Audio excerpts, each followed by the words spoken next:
Snacks पाई हो बा झटपट भोक पाई जितेबले भी मन कर फ्रिज खोलिबे आ बस खाईदेवे। तेबे यमी यमी केक बनवा दरकार दही चीनी आउ ऑयल रिफाइन ऑयल ही नेबे। आग ए सबको भलसे मिक्स करदेवा तापरे से अटा आ मैदा को इक्वाली नहीं जावा। आ केक फुलिबा पई स्पंजी हेबा पई सेथिरे देदेबा टिके बेकिंग पाउडर आ बेकिंग सोडा।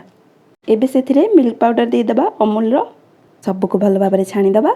तापरे सेथिरे भानिला एसेंस देदेबा आ ये सबको टिके भलसे मिक्स कर सारा परे सेथिरे क्षीर देकी फेंटी फेंटी गोटे बढ़िया बैटर बनै नबा।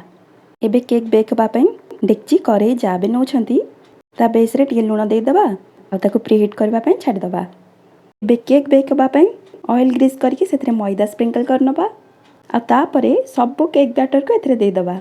आ एबे केक को बेक हेबा पई लो फ्लेम रे रखिकी 30 मिनिट 35 40 एमती किछि समय जाए छाड़ीदेबे। पर्टिकुलर टाइम तो कहि परिबेनी पूरा भल से बेक होबा जाए छाड़ीदेबे। आ हाँ मझिरे किंतु गोटे दुई थर चेक करनेबे केक को नहले केक कंचा भी रही जाय पारे आ ओवर कुक भी हो जाय पारे। एबे तो मो केक पूरा 40 मिनिट रे रेडी हो गला। केक तो पूरा एबे ठंडा हो जाइछि। चलंते एबे आको काटी दबा। काटला बेले तो आपण जानि पारथिबे केकटा केते नरम आ स्पंजी हिची खाइबा को भी बहुत टेस्टी। काहेकि ना आमे तो एथिरे सब बढ़िया बढ़िया जिनस पकई नेछे।